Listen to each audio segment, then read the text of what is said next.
Hi everyone, and welcome back to my channel. Oh, sorry. Hi. Welcome back to my channel. If you have not subscribed, please make sure you click on the subscribe button and subscribe to my channel. Yay! It's good to be back. Sorry, I feel like I'm always doing a recording anytime I've had my braces tightened and I've got allergies. Anyway, so basically it just seems like a bit of a mess. If I'm slurring, which I am, please forgive me, but I'm really excited about the progress of my braces. Last time I had like a silver bracket because I had like teeth that were twisted and the clear one wouldn't fit on the twisted one, but all my teeth are straight. It's like a miracle. It's like magic. It's just turned the right way around and now all the brackets are the same, and it's just about getting my teeth closer together or whatever it is it needs to do, aligning everything, and they put in the wires and they're just very tight. So eating is a bit of a problem for the next 3 days, which is fine because, you know, I'm like trying to diet, not really working, but whatever. So that is what's going on with me. So my mouth is a bit sore. I want to quickly talk to you about something. Well, first of all, you're getting 2 videos in 2 weeks. That's impressive, even for me. But then, you know, the gap was really long, so I'm really sorry. So sorry, I keep sniffing. I've just got really bad allergies, like to dust. You know, anyone else allergic to dust?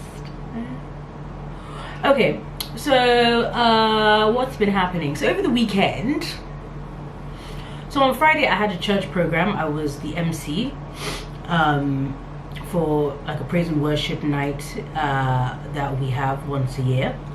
So that was cool. And then after that, my husband picked me up and we said, okay, let's go get a bite to eat.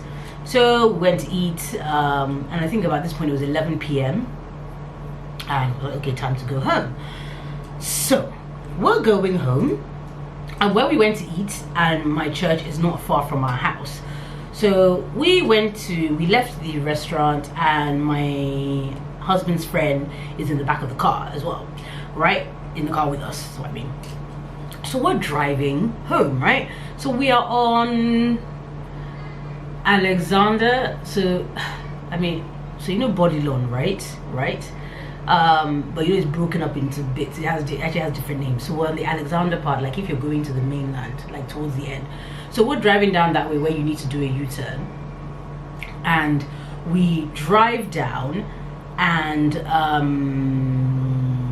there's a car that comes next to us. So you know if you're like driving and then there's a car that's coming up real close that's speeding, you slow down because the first you're thinking, no one hits my car, and you're trying to go, no problem. So this car basically is driving really close to us and then kind of not stops but slows down as we slow down. So we're like, okay, you're not going anywhere, okay, so we'll speed up. So we sped up and it sped up. So the guy did the same thing there, so we slowed down. And then he wound down and he had what looked like a spliff in his hand. Weed, Igbo, in case you don't know what I'm talking about. You know, it like rolled up. I mean, it could just be a rolly cigarette, whatever. But that's what it looked like, right? And he wound down and he was just doing something like he was trying to see who was in the car. Right? So the car has tinted windows, so you can't really see who's in the car. So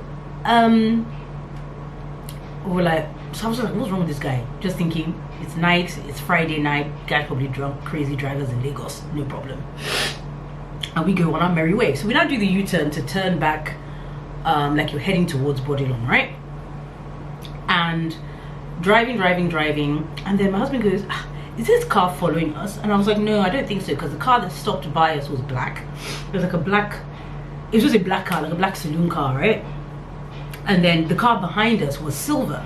So anyway, we're in the car chatting, gisting, whatever, and then his friend says, maybe I think they're following us. No, his friend goes, oh no, there are 2 cars. And I was thinking, wow, can there be 2 cars? I was like, really? I was like, guys, I don't really think we're being followed. Then my husband goes, well, we'll soon find out.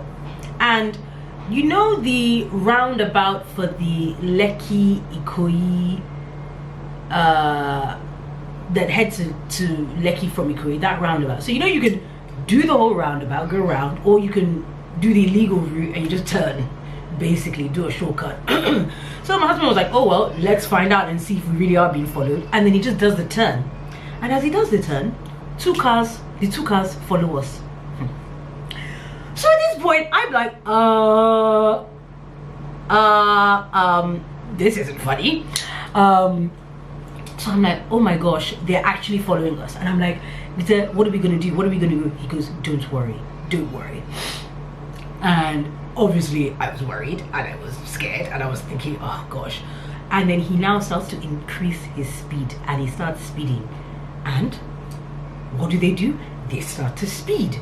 And we make a turning and we're driving down. There's another car, like there's a Jeep in front of us. We speed past the Jeep. The two cars are speeding after us.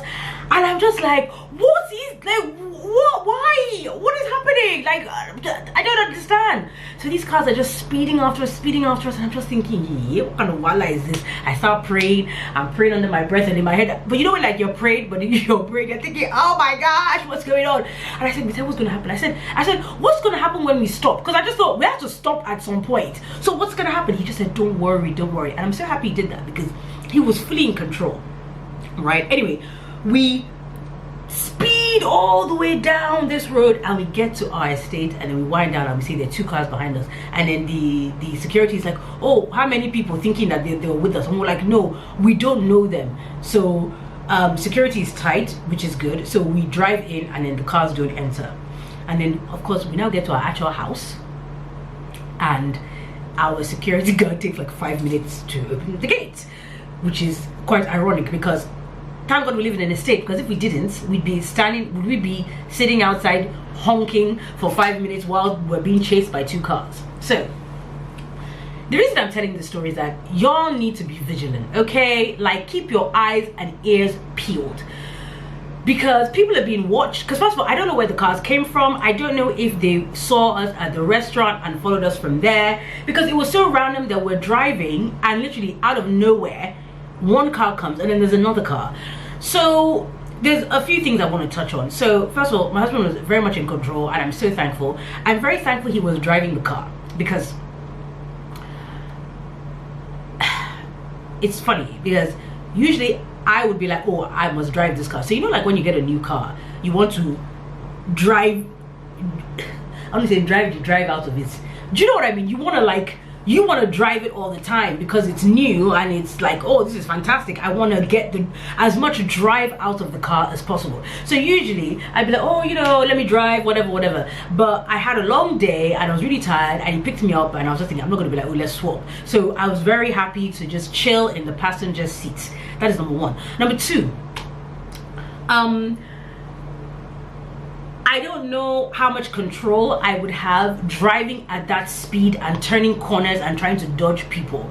So my husband was speeding a lot to get away from these people, and the way he was turning that car and the fact that the car didn't flip, back flip, front flip, side flip, didn't do all of that, I am so eternally grateful that did not happen.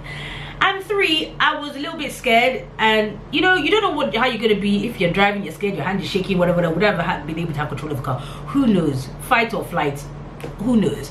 But I'm just very thankful that I was not driving the car.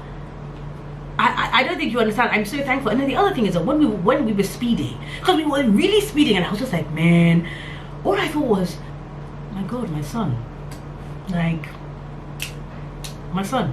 So if they now corner us, because you know what they're trying to do, right? What they do is that they will come, one car will block you in the front and one car will come to your side, so you can't get out, right? And then I don't know what it is. I don't know if it's kidnapping, God forbid, that's not my portion, or they just want to rob you, or they want to just steal your car, whatever. I don't know what it is, but I'm just saying that everyone just needs to be vigilant, and just keep your eyes and ears open, like even during the day, because this happened to me a couple of years ago. I was going to Aja, I was going to film something, and it was me and my driver, and I was sitting in the front seat, and a car came and hit us from behind. So you know, they're not express, right? Hit us from behind. So we stopped, and the car parked like diagonally in front of us, so we couldn't just disappear. You'd have to like, we couldn't just go ahead. I mean, so you'd have to like reverse to get out, if you know what I mean. And two older men, and I say older, they were like 50 something. It was very weird, clearly drunk. They looked very haggard, and they came and they were shouting, and then they were pounding the window, and I was just like, you know, they were like, you hit us, you hit us. I was thinking, how can I hit you? I was driving in front of you.